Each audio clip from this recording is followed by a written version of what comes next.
Quero cumprimentar meus queridos irmãos, meus seguidores, com a paz do Senhor, desejando a vocês que este vídeo os encontre gozando de grande felicidade, bênção e saúde.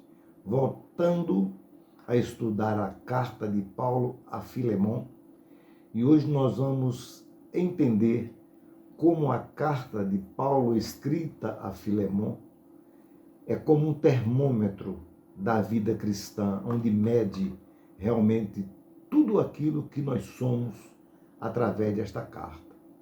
Esta carta é a expressão, vamos dizer assim, dos sentimentos e dos pensamentos de um autêntico cristão que viu em Jesus a fonte da libertação. A carta da alforria de um escravo marca de modo indelével uma teologia afetiva, compassiva e misericordiosa de um dos maiores expoentes da teologia cristã, o apóstolo Paulo. Esta carta é uma das menores do Novo Testamento, mas, no entanto, ao longo da história foi a das menos questionadas quanto à autenticidade e gozou desde os primórdios privilégio do cânon bíblico. Filemon se torna conhecido, hoje nós conhecemos o célebre Filemon, na história cristã, por ter recebido uma espécie de bilhete do apóstolo Paulo. Então, ele deveria ser um morador com boas condições econômicas da cidade de Colossos e, em virtude de possuir escravos e uma casa que permitia condições para o encontro da igreja local, como nós encontramos no versículo 2. Então, devia ser uma pessoa bem bastada, de boas condições financeiras.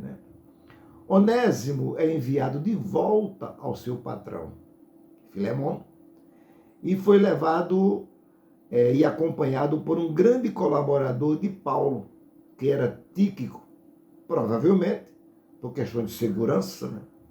A terra natal de Onésimo é Colossos, e ele é apresentado também como companheiro de Tíquico em Colossenses capítulo 4, versículo 7 ao versículo 9. Nós encontramos, eu estou aqui estudando a Bíblia do saudoso pastor Antônio Gilberto, uma Bíblia maravilhosa, lançada pela CPAD, então agora ampliando ela eu vou fazer a aquisição dela. Então essa carta, meus queridos irmãos, é uma das mais belas pérolas da identidade do apóstolo Paulo. Revela duas coisas primordiais. A primeira é o sentimento de humanidade do apóstolo. Ele enxergava a pessoa acima de tudo. Segundo, os sentimentos de afeto, carinho e cordialidade que acompanhavam suas exigências na implantação do Evangelho de Cristo.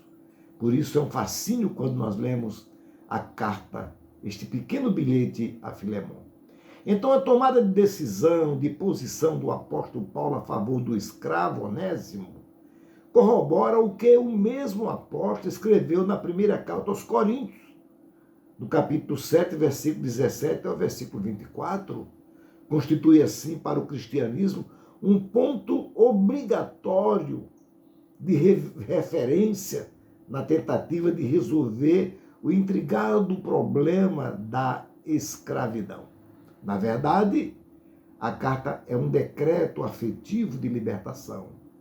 Se é para a liberdade que Cristo nos libertou, não faz sentido qualquer forma de escravidão. Gálatas capítulo 5, versículo 1, Paulo reitera escrevendo aos irmãos da Galácia.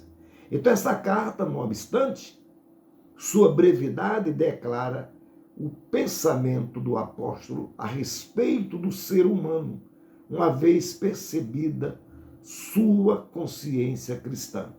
Então, portanto, diante do Evangelho de Cristo, não há como esconder ou camuflar a dignidade de cada uma pessoa humana.